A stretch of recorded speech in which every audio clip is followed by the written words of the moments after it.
Topic is the juvenile justice system, and we're talking to Judge AShookoff and Mr. Earl Jordan, both of the Nashville juvenile justice system here in Nashville, Tennessee. And of course, Judge, before we had our break, we promised that we would talk about the structure when we came back, and let us have you to talk about the structure of the juvenile justice system here in Nashville. Okay. In terms of handling kids charged with crime, I think it's important for everybody to know that the vast majority of the cases that we deal with are cases that involve nonviolent offenses, misdemeanors and nonviolent property offenses. There are about 7% of our caseload that involve crimes against persons, and those are the ones that are the most troubling and the ones that we spend a lot of time on. But it's important to keep everything in perspective and not to recognize that that's a small but important percentage. The other thing that's important to remember is that last year, 95+% of the kids in school, we didn't see them at all. That is, those are the representative of the young people in our community, and we don't want to scapegoat an entire generation who are doing very well and who are really wonderful kids by focusing just on the ones that have problems. In terms of the bulk of the kids that are getting into minor mischief, our response as a juvenile court is to require that they do at a minimum public service work or community service work. So you will see kids helping paint over graffiti, helping with neighborhood cleanups, maintaining some of these little pocket parks that we have around the community, mulching trails or mulching flower beds in public areas, helping build a playground. Public service. The idea is that if you do something wrong, even whether it's a minor offense, that you incur a debt to the community. You did something by your mischief, you need to make things even by paying back. And the way we do that is after school, on your weekends, in your vacation time, the time that you value, you give that back. Now, if you have if we sense that you've got some kind of drug and alcohol problem, we will require that you go through a drug and alcohol assessment and that you follow whatever the recommendations are. If you have something where there's been a monetary loss to a victim, we will make you pay restitution to the victim.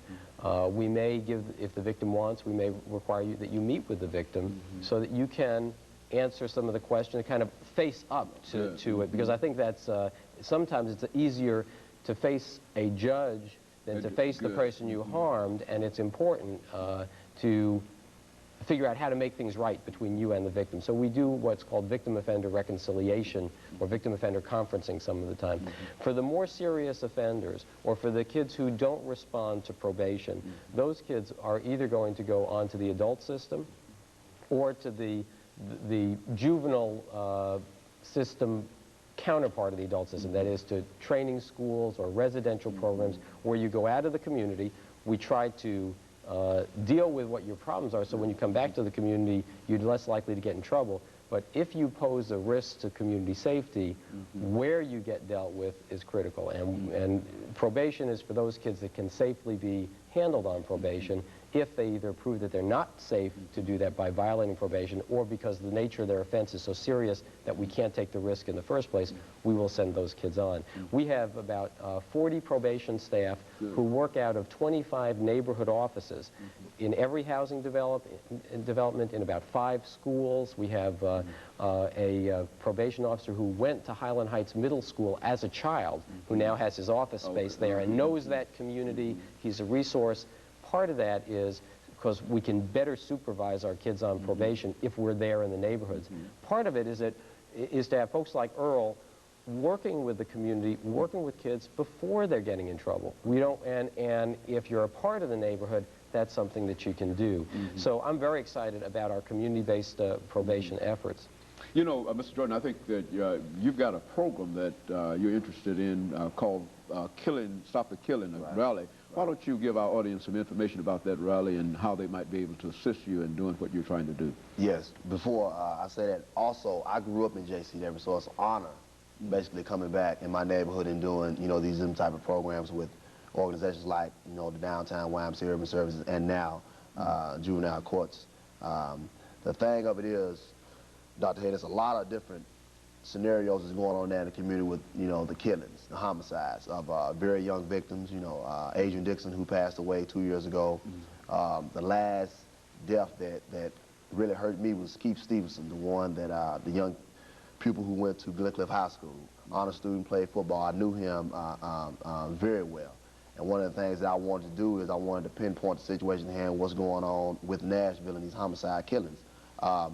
At our truancy reduction program office in Tonasuticum, we came up with an idea that we wanted to have a rally, basically to educate everyone in the metropolitan area about what's going on. We wanted to honor the victims of the murders, the families who have been murdered over the course of 4 or 5 years, like the Adrian Dickinsons, the Jeremiah Warfields, and Keith Stevenson. And we want to bring these families out.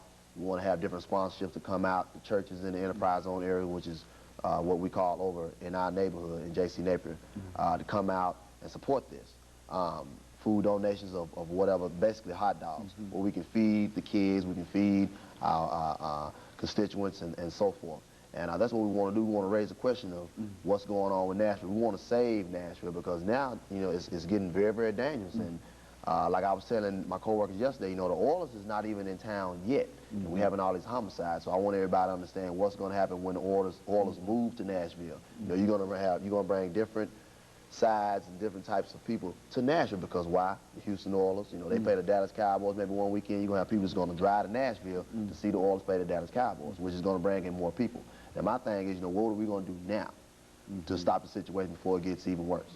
So that's what we want to do. And so, Judge, these programs you believe to be very, very important in helping to reduce. Yeah, I think that the critical thing is to know that it is very, very difficult to take a 16-year-old that has grown up essentially on the streets without supervision, has failed in school and dropped out, is doing drugs and selling drugs, and it is a real challenge to reach a child at that point. And the gavel that I have is not like a magic wand that you wave and all of a sudden you take care of 16 years of the wrong direction.